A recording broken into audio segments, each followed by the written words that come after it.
Praise the Lord Jesus. अजीजों, हर एक में गुण और कमजोरियां होती हैं और आप इसका उदाहरण नहीं। परमेश्वर चाहते हैं कि उन बातों से हमें छुटकारा दिलाए जो हमें पीड़ा की गुलामी में रखती है। वो हमें बल देंगे पवित्र आत्मा द्वारा और हमारा व्यक्तित्व इस तरीके से गढ़ेंगे कि हमारे मिजाज आत्मा द्वारा नियंत्रित हो। मेरे अजीजों, यदि हम परमेश्वर की सहायता नहीं पाते तो हम अपने व्यक्तित्व में कई पहलुओं में गड़बड़ी के शिकार हो सकते हैं, क्योंकि हमारी आत्मा शरीर के विरोध में और शरीर आत्मा के विरोध में लालसा करता है। यदि हम अपने ही स्वार्थ पर निर्भर रहें तो बहुत संभव है कि हम वैसी ही जिसे बोल सकते हैं कि रीतियां अपनाएं जिसका वर्णन गलातियों 5 बाब उसकी 18 से 20वीं आयत में लिखा है। यदि हम देखें गलातियों 5 बाब उसकी 18 से 21 आयत तक, यहाँ पर परमेश्वर का वचन कहता है, और यदि तुम आत्मा के चलाए चलते हो तो व्यवस्था के अधीन ना रहें। शरीर के काम तो प्रकट हैं, अर्थात व्यभिचार, गंदे काम, लुचपन, मूर्ति पूजा, टोना, बैर, झगड़ा, ईर्ष्या, क्रोध, विरोध, फूट, विधर्म, ढाह, मतवालापन, लीला कीड़ा और इनके जैसे और काम हैं। इनके विषय में मैं तुमसे पहले ही कह देता हूं, जैसा पहले कह भी चुका हूं, कि ऐसे ऐसे काम करने वाले परमेश्वर के राज्य के वारिस न होंगे। मेरे अजीजों, जिनमें ऐसी बातों का शुमार है जैसे झगड़ा, ईर्ष्या और क्रोध, फिर शायद हम ऐसी ही जिसे बोल सकते हैं कि गड़बड़ी वाले लोगों से रिश्ता कायम कर लें और एक दूसरे को और ज्यादा दुख पहुंचाएं। पर रिश्ते भी जीवन का प्रमुख अंग है और हम लोगों के साथ निभाने से बच नहीं सकते। मेरे दोस्तों, बाइबल पूरी की पूरी परमेश्वर से रिश्ते के बारे में है, उसके रिलेशन के बारे में बताती है। हमारा खुद से रिश्ता, हमारा दूसरों से रिश्ता, जैसा कि मैंने पहले कहा है, यदि हम स्वयं को पसंद नहीं करते हम कभी भी किसी और को निभा नहीं पाएंगे। बहुत सी लड़ाइयां जो हमारी दूसरों लोगों के साथ होती हैं वो इसलिए क्योंकि हम स्वयं से लड़ रहे हैं। मेरे अजीजों, पवित्र आत्मा उपलब्ध है कि हमारी मदद कर सके, कि हम स्वयं को मसीह की छवि में ढाल सके। परमेश्वर के बारे में रोमियो 8 बाब और उसकी 29वीं आयत में लिखा है, क्योंकि जिन्होंने उसने पहले से जान लिया है, अर्थात जिन्हें वे पहले से प्रेम करता था और जिनके प्रति जागरूक था, उन्हें पहले से ठहराया भी है कि उसके पुत्र के स्वरूप में हो, ताकि वो बहुत भाइयों में पहलौटा ठहरे। मेरे दोस्तों, यदि हम इस सच्चाई को जान लें कि हमें अपने घायल अतीत से छुटकारा चाहिए, तो हमें परमेश्वर की सामर्थ प्राप्त होगी कि हम अपने संबंध सुधार सके, स्वयं अपने से और दूसरों से संबंध सुधार सके। हम अपने झगड़ों को समझाकर दूसरों के प्रति अपने रवैये में चंगाई पा सकते हैं। मेरे अजीजों, शायद अभी भी आप उन शोषणों के लिए स्वयं को दोषी ठहराए जिनका आपसे कोई सरोकार नहीं था। शैतान शायद आपको ये कह रहा हो कि जरूर आप में ही कोई खराबी है, वरना लोग आपसे ऐसा व्यवहार नहीं करते जैसा उन्होंने किया। यदि आपका शोषण हुआ है तो शैतान शायद आपको बता रहा हो कि जरूर तुम में ही कोई खराबी है। वह दूसरा व्यक्ति या दूसरा व्यक्ति आपका इस्तेमाल ना करते। मेरे अजीजों, अस्वीकृति की जड़ आपको भी असुरक्षित कर देती है, हीन भावना देकर और आत्मविश्वास छीनकर, जब तक कि आप मुक्त नहीं हो जाते। हम हमेशा किसी और से ही उम्मीद करेंगे कि आपको स्वयं आपके बारे में वो अच्छा महसूस कराए। मुझे रोजाना ही आत्म अनुभूति के लिए जोश की मात्रा चाहिए होती है। लोग जिनके जीवन में अस्वीकृति की जड़ रहती है, वो प्रेम रहित और असुरक्षित महसूस करते हैं। उनकी शख्सियत टूट जाती है और वे अंदर से बिखर जाते हैं। नतीजतन वे लगातार किसी ऐसे की तलाश में रहते जो उन्हें ठीक ठाक महसूस कराए। वो सब कुछ आजमाते हैं, एक बेहतर नौकरी, एक पदोन्नति, आत्मिक वरदान, कलीसिया में हैसियत, सही दोस्त, अपने कपड़ों पर सही लेबल, सही किस्म की कार चलाने के लिए अच्छी बढ़िया कार, सही किस्म का रहने के लिए सही सामाजिक गुट का हिस्सा बनने के लिए, या कभी ना खत्म होने वाली प्रशंसा। वो हमेशा यूं ही कहते हैं, मुझे बताओ मैं ठीक हूं, मुझ पर प्रशंसाओं की बौछार करो, मुझे हमेशा सही होने दो। मेरे अजीजों, असुरक्षित लोगों को सुधारा नहीं जा सकता, क्योंकि पहले से ही स्वयं के बारे में इतना बुरा महसूस करते हैं। मैं आपको उत्साहित करता हूं कि आप सावधानी पूर्वक हमें दी गई पौलुस की प्रार्थना पर गौर करें, जो कि इफिसियों 3:19 में है कि और मसीह के उस प्रेम को जान सको जो ज्ञान से परे है, कि तुम परमेश्वर की सारी भरपूरी तक परिपूर्ण हो जाओ। मेरे अजीजों, यदि हम पूरी तरह स्वयं परमेश्वर से भर जाएं, तो हम दूसरों की सहायता की चिंता नहीं करेंगे। हम परमेश्वर के प्यार में इतना भर जाएंगे कि वे उनके साथ हमारे रिश्ते, अपने आप से रिश्ते और दूसरों से रिश्ते में बहेगा। कुछ करने की जरूरत ही नहीं पड़ेगी, खुद ब खुद प्रकट होगा हमारे जीवनों से। दूसरों के प्रति नम्रता, दीनता, प्रेम, ये सब चीजें कुछ करने की जरूरत ही नहीं है। सब कुछ आप में से उस बहते हुए सोते की तरह से फूट निकलेगा और अपना आप सारी चीजें होती चली जाएंगी। मेरे अजीजों, यदि आप उन्हें ऐसा करने दोगे तो परमेश्वर आपके अतीत की पीड़ा से आपको मुक्त कर देगा। परमेश्वर की चंगाई पाए और पवित्र आत्मा को अपने दिल में मार्ग बनाने दे। वो आपको वो सभी तसल्लियां दिलाएगा जो आपको जीवन का आनंद लेने के लिए चाहिए। वो आपको सिखाएगा कि कैसे अतीत को पीछे छोड़ना है, ताकि आप जरा भी पीड़ा का अनुभव ना करें जब आप उसे याद करें।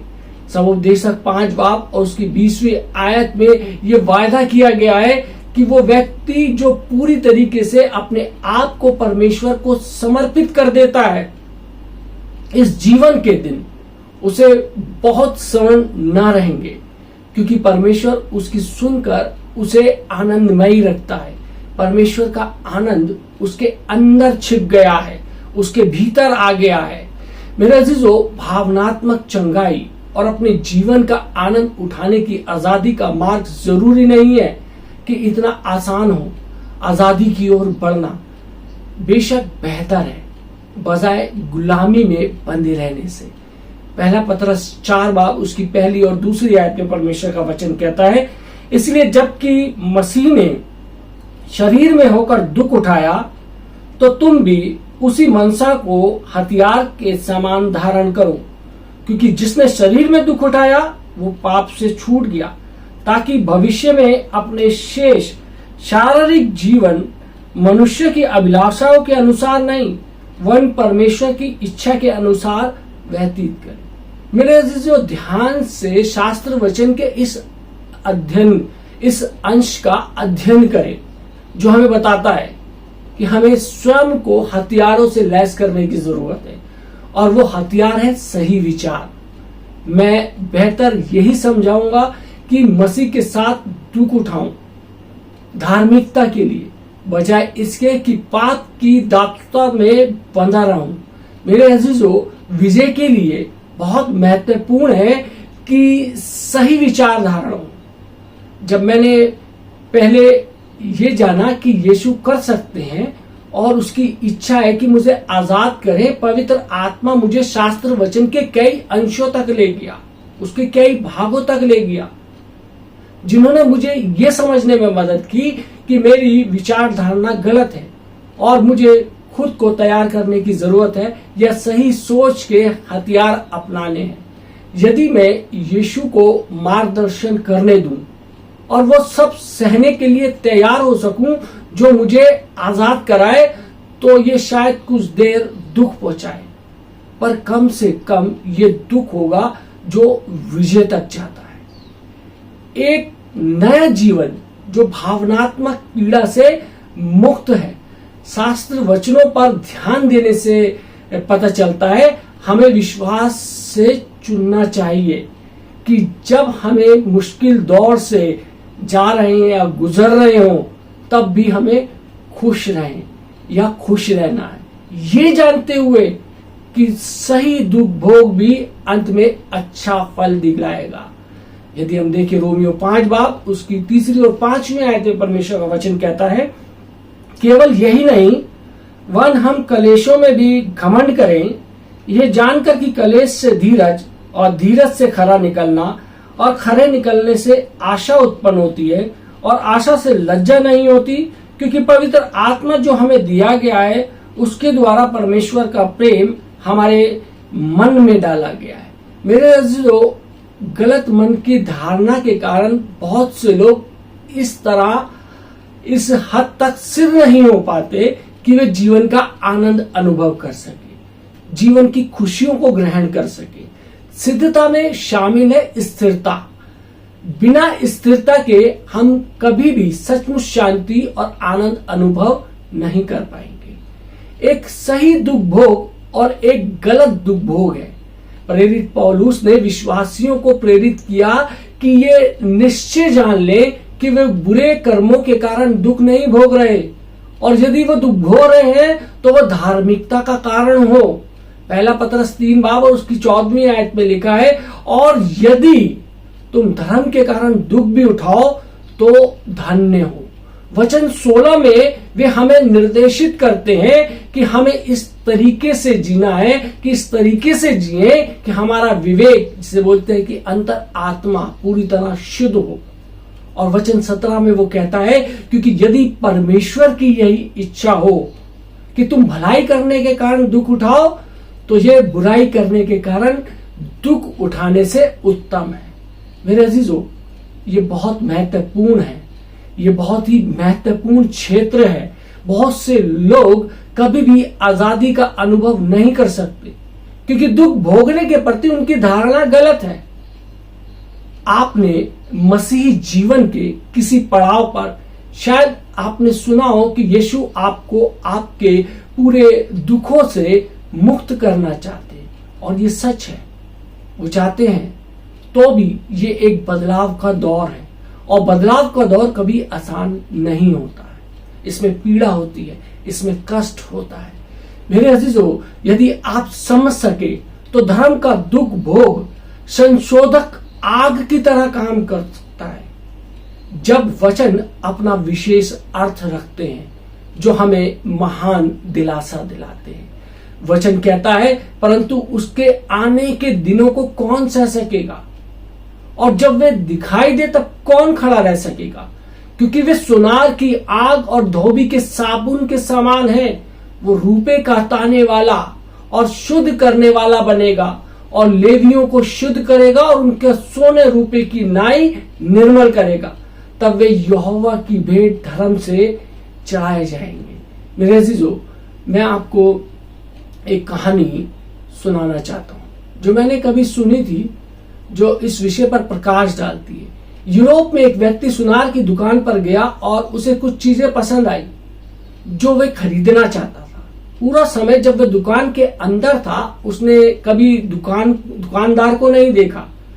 अपनी खरीदारी को अंतिम रूप देने के लिए वो मालिक को ढूंढने लगा कि मुझे अब चीजें चाहिए, ये चीजें मैंने ले ली है। अब वो उस दुकान के मालिक को ढूंढने लगा, और जब उसने ऐसा किया तो पाया कि दुकान के पीछे एक छोटा सा दरवाजा है जो बाहर की ओर जाता है। जब वह उस दरवाजे की चौखट पर खड़ा हुआ तो उसने दुकानदार को देखा जो आग के पास बैठा हुआ था, जिस पर एक बड़ा बर्तन रखा हुआ था, और वो उस उबलते बर्तन पर से नजरें नहीं हटा रहा था।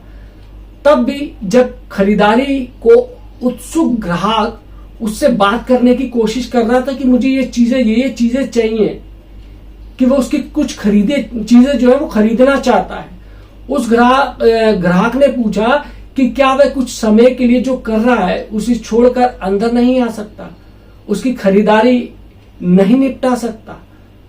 तो भी उस संशोधक ने कहा, यानी कि जो सुनार था, जो सोने को शुद्ध कर रहा था, उसने कहा नहीं। उसने बताया कि वे धातु को बर्तन में नहीं छोड़ सकता, 1 मिनट के लिए भी नहीं। उसे कुछ इस तरीके से समझाते हुए अपनी बात कही। मेरे अजीजों, ये बहुत महत्वपूर्ण है कि ये धातु जो सोना है सख्त ना हो जाए जब तक कि सभी अशुद्धियां यानी कि इसकी जो कमियां हैं इसमें से निकल ना जाए। मेरा मकसद है इसे शुद्ध सोना बनाना। यदि आग ज्यादा गर्म हो जाएगी तो वह इसे तबाह कर सकती है, इसे खत्म कर सकती है, और यदि आग ज्यादा ठंडी हो जाती है तो ये सोना जम सकता है। अपनी सारी अशुद्धियों के साथ रखकर ये सोना फिर वैसी के वैसे स्वरूप में आ जाएगी अपनी अशुद्धियों के साथ। उसने समझाया कि वो उसे छोड़ नहीं सकता, ना ही उस पर एक पल के लिए भी अपनी नजर हटा सकता है। वे वहां बैठा रहेगा जब तक कि ये काम पूरा नहीं हो जाता। ग्राहक ने पूछा ये कब पूरा होगा, और उस संशोधक ने यानी कि सुनहार ने जवाब दिया, मैं जान लूंगा जब ये पूरा होगा, तब जब मैं इसे धातु में देखूंगा और अपनी छवि इसमें साफ देख सकूंगा।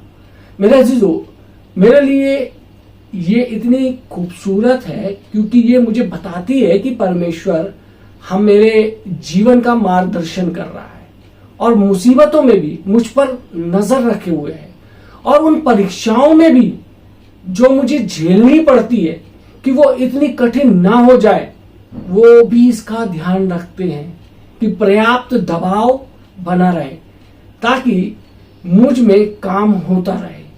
मेरे अजीजों, यदि पहला कुरिन्थियों 10 बाब और 13वीं आयत में देखें तो पौलुस कहता है कि परमेश्वर कभी भी हम पर इतना अधिक दुख नहीं आने देंगे जो हम सह ना सके, पर इस परीक्षा के साथ बाहर निकालने का रास्ता भी देंगे।